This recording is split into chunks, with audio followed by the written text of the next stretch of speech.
بسم الله الرحمن الرحيم الحمد لله الصلاة والسلام على رسول الله وعلى آله وصحبه ومن والاه السلام عليكم ورحمة الله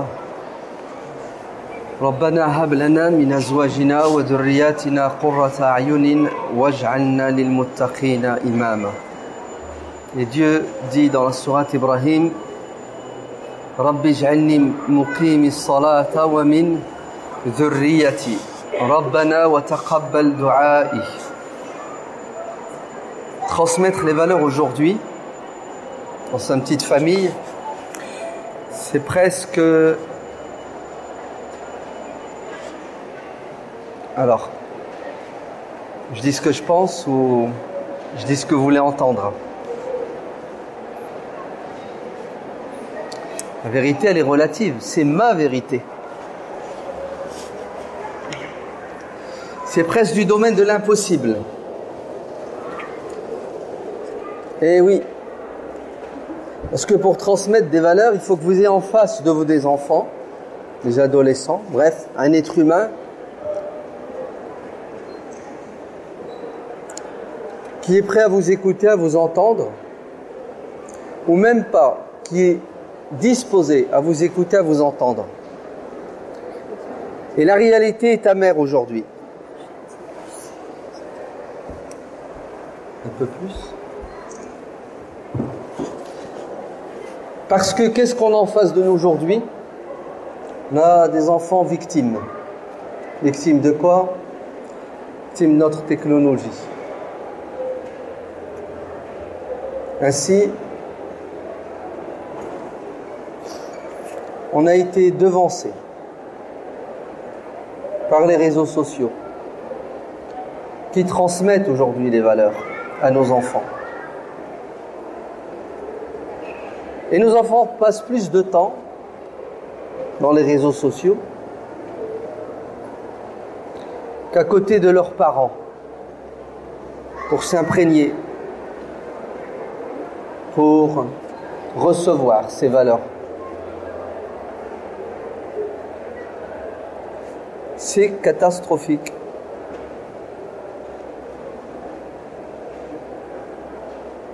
Alors, vrai ou faux? Qu'est-ce que disent les études? C'est combien? 2h30 par jour? 3 heures? 3h30? Il y en a, c'est beaucoup plus. Hein. Attention, ça c'est une moyenne. Et ça commence très tôt.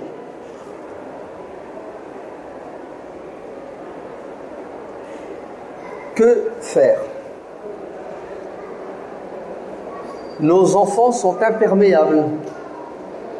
Vous leur parlez, si jamais vous les croisez dans la maison, vous n'avez pas remarqué, ils sont toujours dans la précipitation. En fait, ils sont toujours excités. Ils n'ont pas le temps. Et quand vous entamez une discussion, si discussion il y a, elle est vite interrompue. Non, vous n'avez pas vu? Un petit bip, il coupe avec ses parents pour répondre. Il a reçu un message, un SMS. On a même vu aujourd'hui, c'est une réalité dans les familles,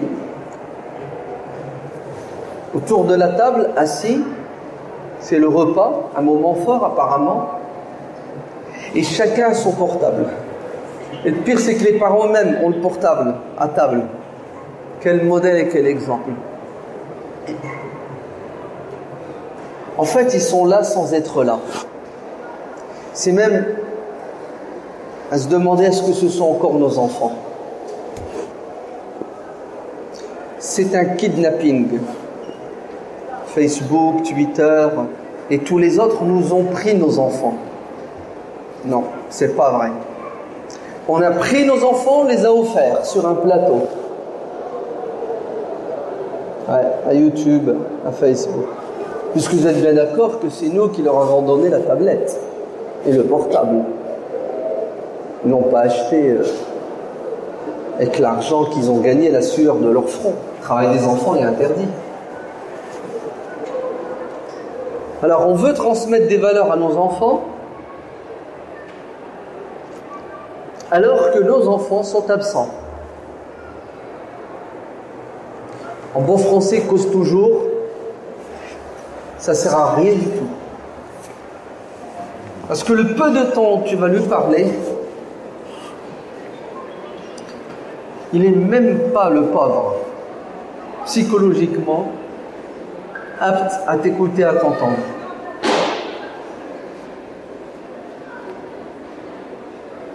Et l'impact et l'influence de ces réseaux sociaux sur nos enfants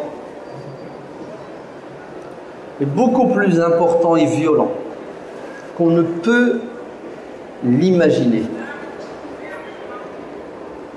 Et je vous renvoie aux études faites par les Américains, puisqu'ils ont toujours 10-15 ans d'avance dans le bien et dans le mal.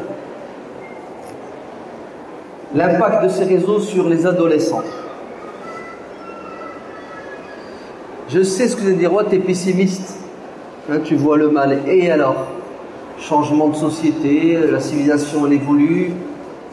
Oui, c'est bien sûr que tout évolue. Le problème, c'est qu'il faut que ça évolue dans le bien, pas dans le mal. Changement, oui, bien sûr qu'il y a des changements. Mais est-ce que ces changements, on les a voulus? Est-ce qu'on maîtrise l'évolution? Demandez aux parents. Non, non, non. Soyez sincères. On ne maîtrise plus nos enfants. Il suffit qu'ils fassent un peu pression et on lâche. Et ils ont tout ce qu'ils veulent. Et on leur donne quoi? Malheureusement, on leur donne du poison. Et après, on s'étonne. Avant, il fallait attendre 16 ans, 18 ans pour que l'enfant commence à faire des grandes bêtises. La délinquance. Aujourd'hui, ça commence très tôt. On a évolué, hein, obligé. Ça commence à 12 ans, 13 ans. Et les prisons pour mineurs, qu'est-ce qu'elles font? On les ferme ou elles augmentent? C'est impressionnant. Demandez à tous ceux qui travaillent dans le social, ils vont vous le dire. Ils vont dire, mais c'est incroyable, les gamins d'aujourd'hui n'ont rien à voir avec ceux d'il y a 15 ans, d'il y a 20 ans. Ils sont au courant de tout, ils savent tout, mais ils sont au courant que de ce qui est nocif. Et en vérité, ils ne savent rien du tout. Tout est superficiel. Et vous voulez que dans cette ambiance, dans ce milieu, nous transmettions des valeurs. Moi, je pense qu'il faut d'abord enlever les mauvaises herbes. Il faut créer une atmosphère saine. Ouais. Sinon, ce que vous essayez de construire pendant une demi-heure va être détruit dans la seconde qui suit.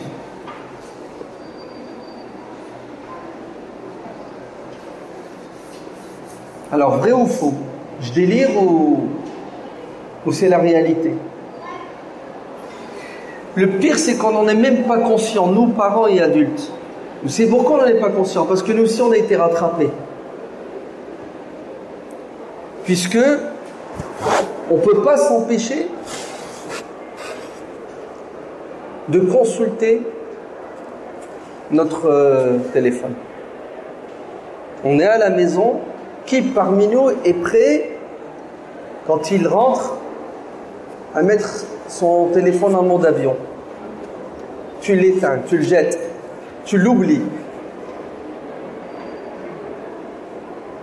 Nous ne sommes pas des modèles et des exemples dans ce domaine pour nos enfants. On a été rattrapés. Mettez des caméras, je crois qu'il y en a d'ailleurs ici, beaucoup, surtout les journalistes. Et qu'est-ce que vous allez remarquer? Vous allez remarquer que la jeunesse, on se balade tous avec l'iPhone dans la main, et même en marchant, hein, on textote, on répond.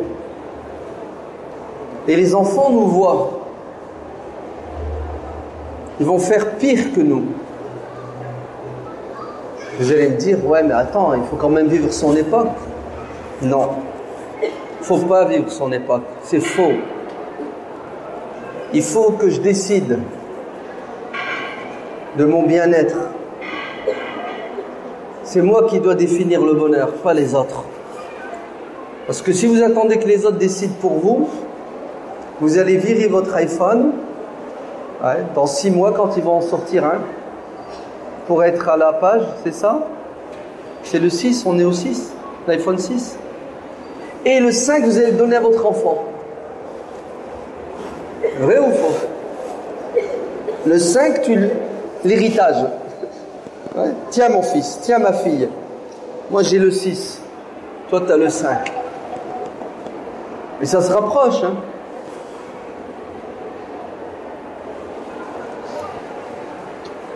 Rangez vos portables. Rangez vos tablettes. Si vous voulez transmettre des valeurs à vos enfants, arrêtez de perdre votre temps en vous connectant sur le monde entier au lieu de créer des connexions avec vos enfants tout le temps. On dirait presque que transmettre les valeurs à nos enfants, c'est un fardeau. On n'a pas le choix, on est responsable, on est obligatoire. C'est obligatoire. Et si on est musulman, l'enfer. L'enfer, il nous fait peur. Ouais. Si je fais pas ça, mes enfants, s'ils s'égarent, c'est de ma faute, je vais aller en enfer. Et en vérité, on veut transmettre des valeurs sans y mettre de l'amour, sans y mettre du plaisir, sans le faire avec quoi? Avec entrain, avec joie. Et ça se ressent. Hein. Et dites-moi si c'est faux. Hein. N'ayez pas peur. Liberté d'expression, vous n'avez rien à craindre. On n'a pas de mal à rester 1 heure au téléphone. Et regardez bien, on le fait avec plaisir, avec sourire. Et la personne qu'on a au bout du fil, je veux dire, c'est un moment agréable. Passons 1 heure avec nos enfants. Prenez n'importe lequel de vos enfants, passez 1 heure avec lui, avec elle, un garçon ou fille, et vous allez voir comment ça va être lourd, ça va être pesant, ça va être difficile. Et après 10 minutes, il va tout de suite y avoir, quoi? Un conflit. Vrai ou faux? 10 minutes, ça part tout de suite en vrille. Il y a un rapport de force en permanence. Le matin. C'est impressionnant. On va pas se fatiguer pendant 2 heures. Alors pour ceux, les drogués, hein, l'addiction, on va jouer. Il y en a qui jouent. Hein. Ils jouent aux cartes, ils jouent au foot sur le net. Il y a des jeux là. Des jeux en ligne, ouais. Il va pas se fatiguer pendant 2 heures à jouer, et wallah, il passera pas 2 heures à jouer avec son gamin dans le sourire, le plaisir. Ouais.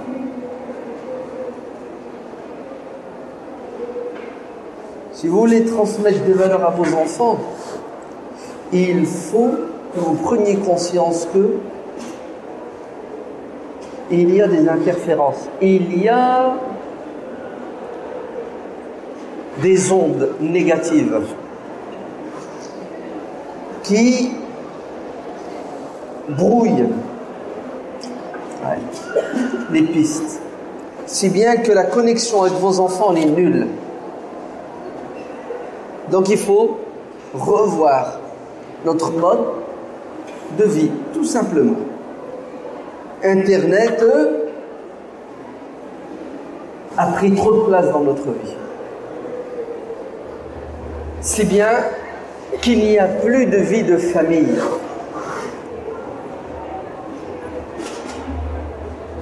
Est-ce que vous savez, dites-moi si je me trompe, hein, qu'aujourd'hui, maman elle est à la cuisine, elle prépare à manger,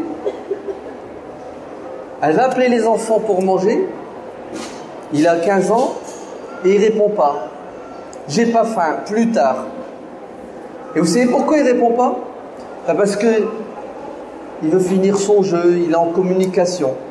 C'est plus important pour lui, quoi, de rester branché que de venir s'asseoir avec son père et sa mère, ses frères et ses sœurs et manger. Manger, c'est vital. Hein.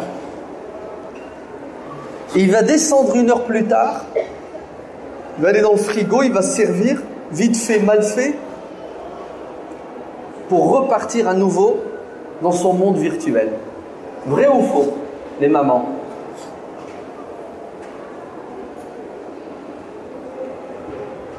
Pourquoi tout ça? Parce que nous sommes, nous, parents, irresponsables.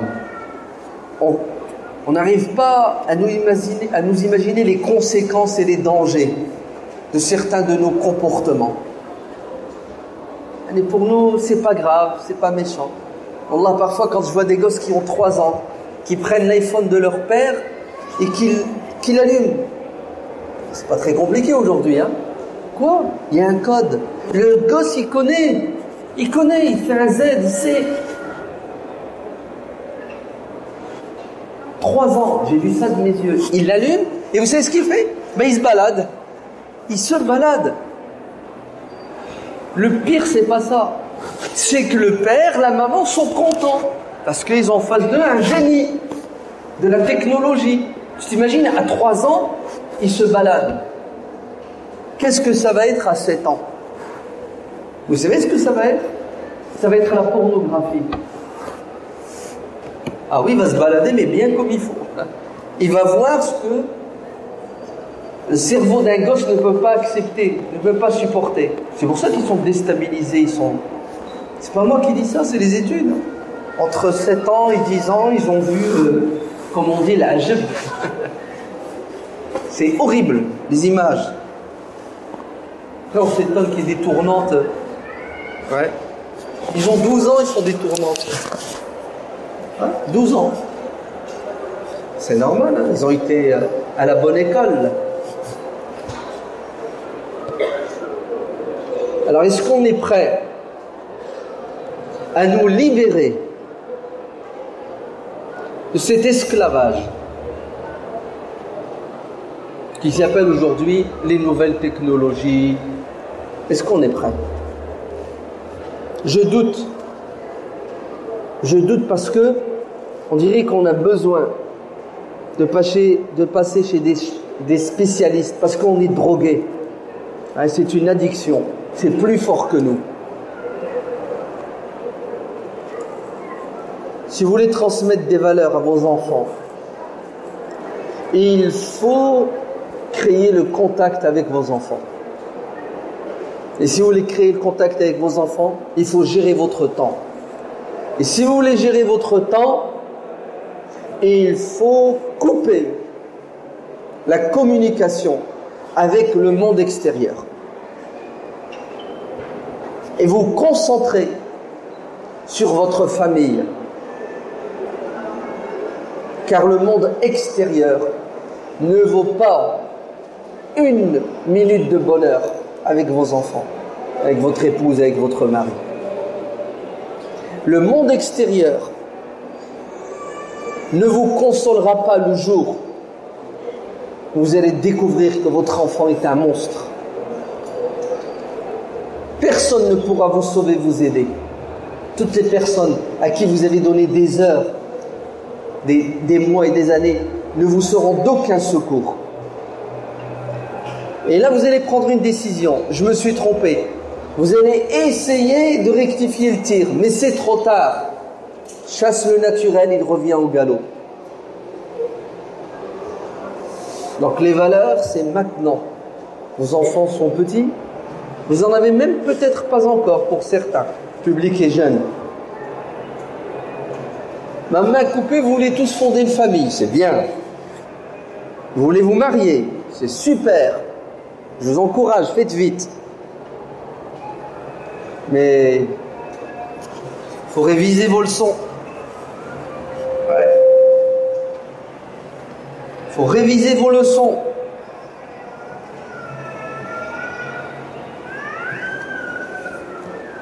Donc les valeurs commencent par quoi? Par une prise de conscience. On peut perdre nos enfants à cause de notre inconscience. Mais allez, c'est pas grave. Hein, toute la journée, il est devant la télé, il est sur Internet, il est sur l'iPhone, il est sur la tablette, il joue. C'est même pas des jeux. J'ai fait un sondage dans un collège privé musulman. Vous êtes prêts? J'ai dit aux gamins que j'avais en face de moi, levez la main ceux qui n'ont jamais joué à GTA 5. C'est un jeu pour ceux qui ne savent pas. Vous savez ce que c'est. C'est un jeu. Il est terrible le jeu. Levez la main ceux qui n'ont pas joué. Il y en avait 2-3. 99% ont tous joué à GTA 5. Et ce sont des adolescents, ils ont 12 ans, ils ont 13 ans, ils sont au collège. Et ça s'appelle un jeu. En fait, c'est pas un jeu. C'est que de la violence.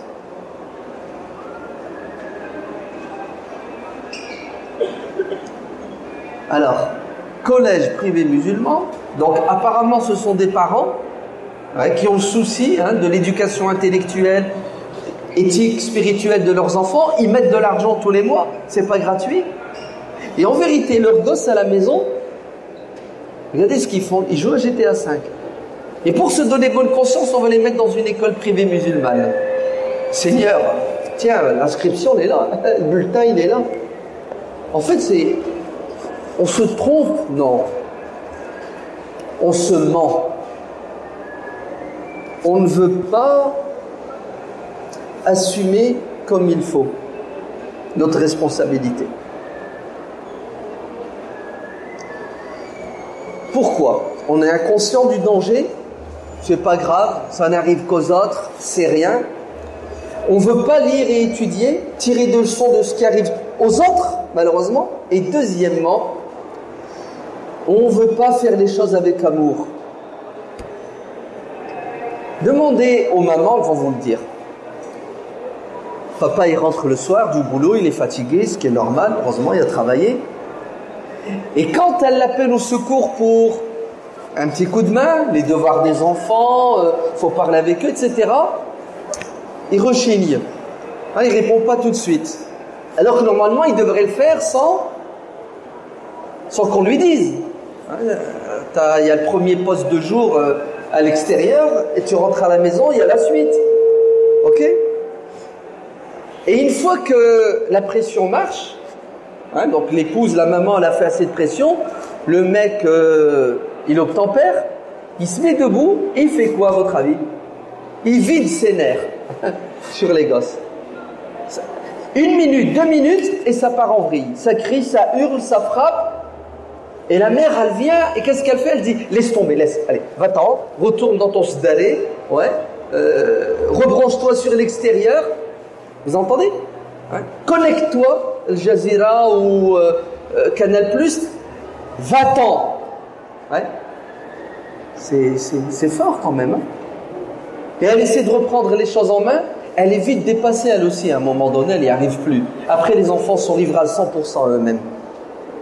Alors expliquez-moi, tu as fait des gosses, tu les aimes, tu as bossé 10 heures, c'est dur pour gagner de l'argent pour qu'ils vivent correctement, et tu ne veux pas leur donner de l'amour.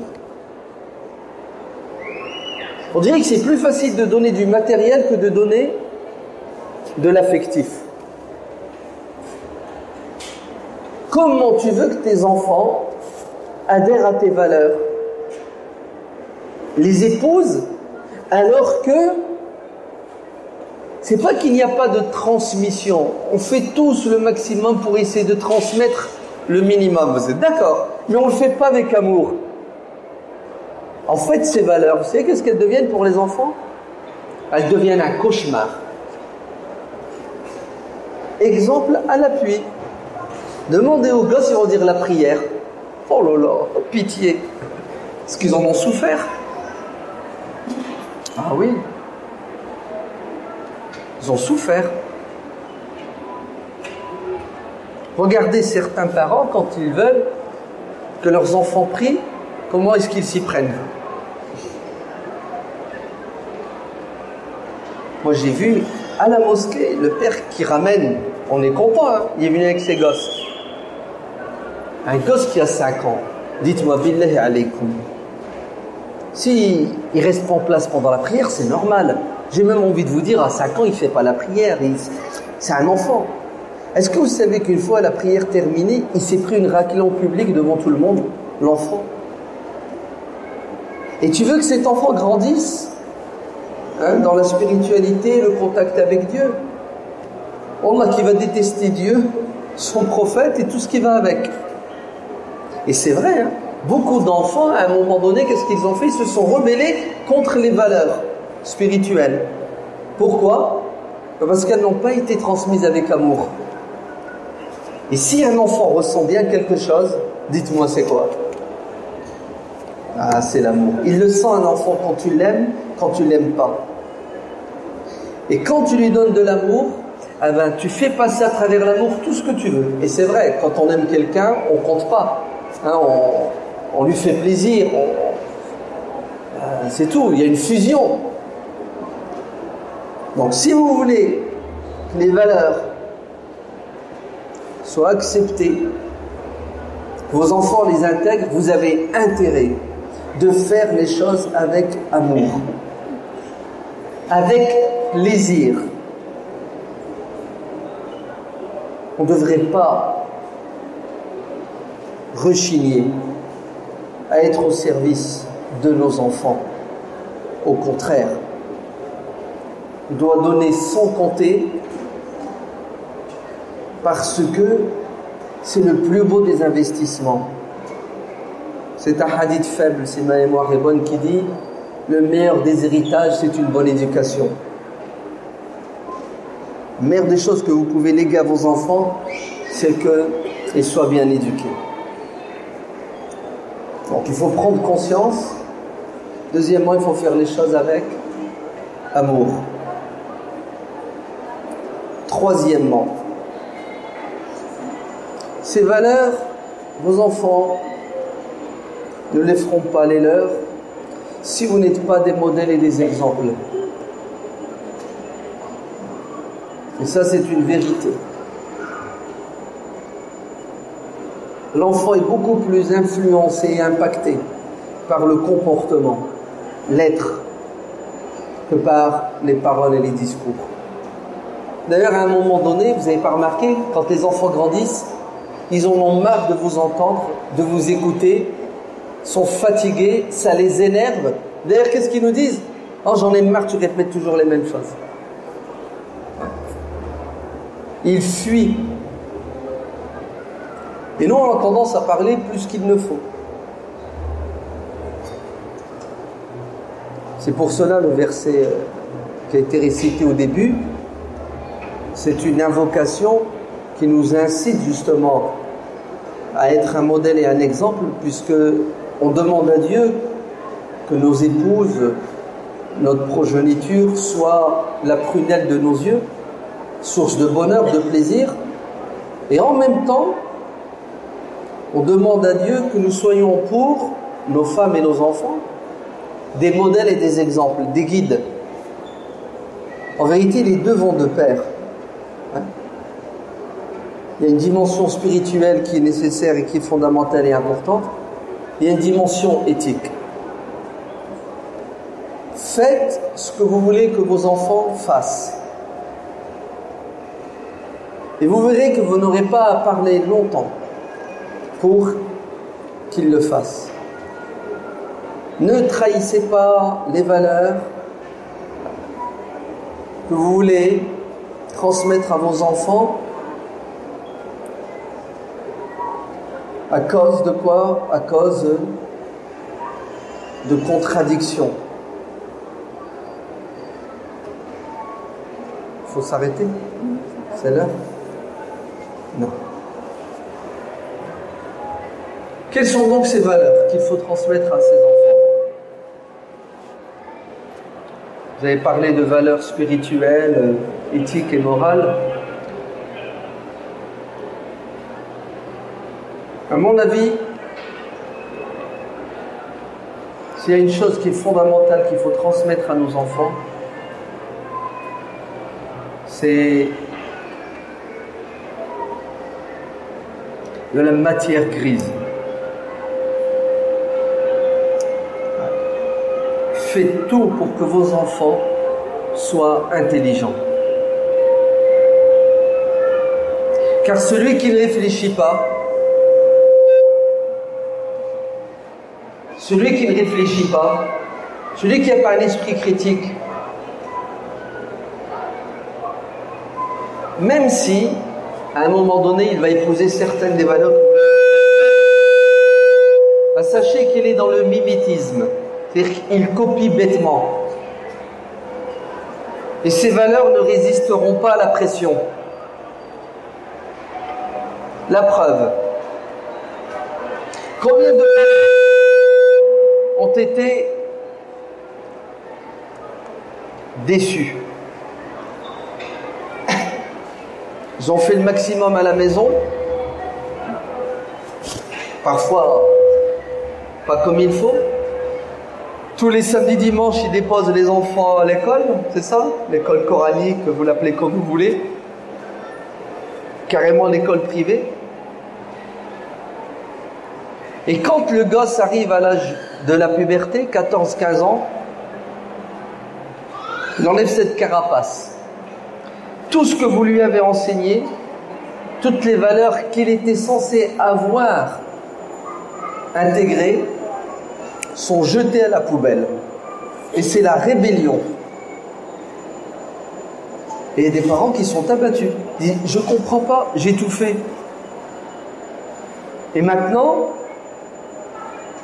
mon enfant fait tout le contraire de ce que je lui ai enseigné. Alors on a espoir que c'est juste une crise, hein, comme on dit, une crise d'adolescence, la belle. Et qu'il va aller faire un petit tour, il va aller voir ce qu'il y a dans les autres pâturages, il va revenir. Il y en a qui ne reviennent pas. Hein. Alors qu'est-ce qui s'est passé à votre avis?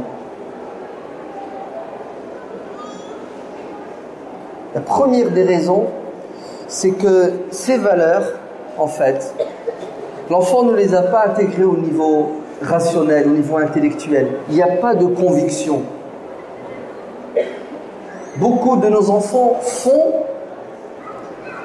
parfois pour faire plaisir aux parents, ou parce qu'ils ont peur des parents, parce qu'il y a une pression familiale, communautaire, et une fois qu'ils arrivent à se libérer de cette pression, ils se transforment.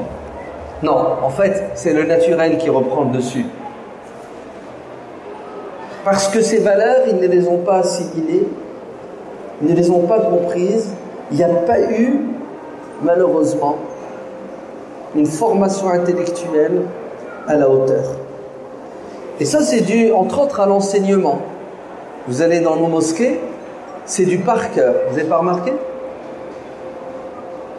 Regardez comment on aborde le Coran. Il faut apprendre le Coran par cœur.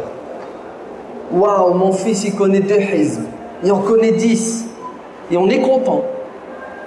Oui, on est content. Bon, l'enfant, il n'est pas bête. Il voit très bien qu'une sourate égale 10 euros. 10 sourates égale un portable. Ouais. 30 sourates égale une tablette. Donc, vous inquiétez pas, il va mettre le paquet. Est-ce que le Coran a un impact sur lui? C'est impressionnant. Hein. On est fiers, on lui donne le micro, il nous chante le Coran, une diva. C'est Mashallah, on l'applaudit. T'as compris quelque chose? 0. Il n'a rien compris. Pourquoi? Parce qu'il n'y a pas de dialogue, il n'y a pas d'échange. Il n'y a pas... On ne développe pas chez nos enfants, quand on leur transmet les valeurs, l'esprit critique. C'est comme ça, point à la ligne. Tu dois avaler des couleuvres. C'est bête, c'est illogique pour toi, mais tu dois te taire parce que il y a l'épée de Damoclès, que ce soit l'imam, le prof ou les parents. C'est pour ça, ces valeurs ne tiennent pas et ne résistent pas lorsque l'enfant, il grandit et il veut exister de par lui-même. Ces valeurs ne sont pas les siennes, ce sont les vôtres. C'était un vernis. C'est pour ça, si vous voulez transmettre les valeurs, faites-les dans le dialogue, dans l'échange. Ouais. L'éducation, c'est pas un monologue, c'est un dialogue en permanence. Dans la comparaison. Et il faut les éprouver, les enfants, pour voir s'ils ont compris ou s'ils n'ont pas compris. Mais wallah, c'est difficile. Vous savez pourquoi? Parce qu'on dirait que cette génération du net, 2.0, ils sont intéressés par rien. Moi, j'ai fait l'expérience parfois, vous savez, on m'invite dans des mosquées, puis on me dit viens dans la salle de classe. Tu as 20 mômes en face de toi, 10 ans, 12 ans, tu leur parles, ils t'écoutent, ils n'ont pas trop de choix. Ouais, ils sont là, il y a le respect malgré tout. Et après tu veux discuter avec eux, vous avez compris? Personne ne répond. Personne ne répond, vous avez compris? Personne ne parle.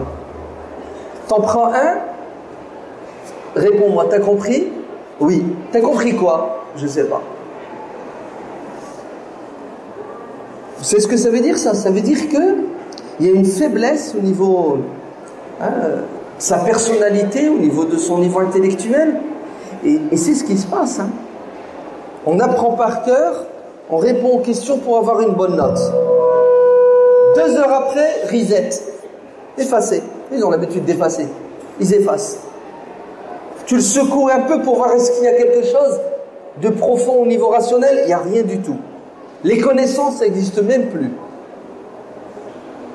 Allah, si vous voulez que les valeurs soient ancrées, il faut d'abord qu'elles soient admises au niveau rationnel. C'est très important. Il ne faut pas croire aveuglement. Il ne faut pas suivre. Il faut leur enseigner l'aql, la raison, l'esprit critique.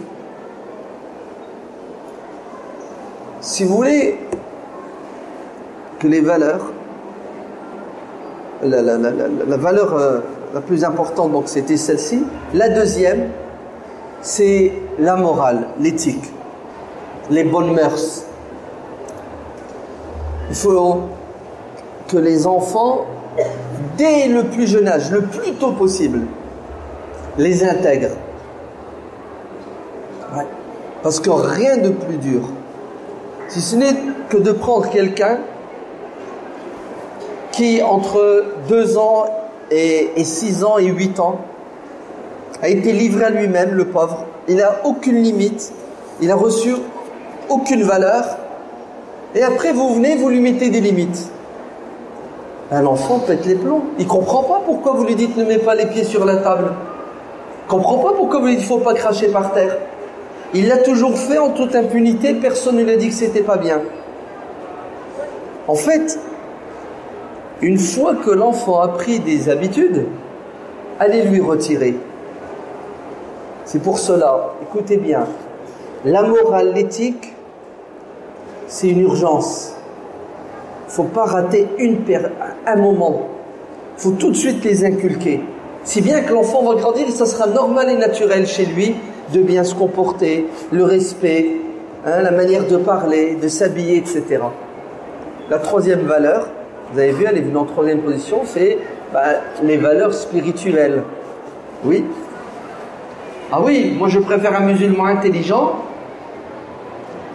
qui a un bon comportement, et qui a le minimum de spiritualité, c'est-à-dire de pratiques religieuses rituelles, qu'un gosse qui connaît le Coran par cœur, qui se comporte, dès qu'il est loin du regard de ses parents, comme un délinquant, et zéro, QI, zéro. Il faut vraiment qu'on ait le sens des priorités dans la transmission des valeurs. On me dit qu'il faut arrêter, ce qui est tout à fait logique et normal. Il y a d'autres choses à entendre et à écouter dans ce forum de la famille qui est plus que nécessaire, car effectivement, nos familles sont en danger. Et le danger, c'est quoi? C'est la pression des réseaux sociaux. Que Dieu vous bénisse et protège vos enfants, et pour les grands-mères et les grands-pères, vos petits-enfants. Amen.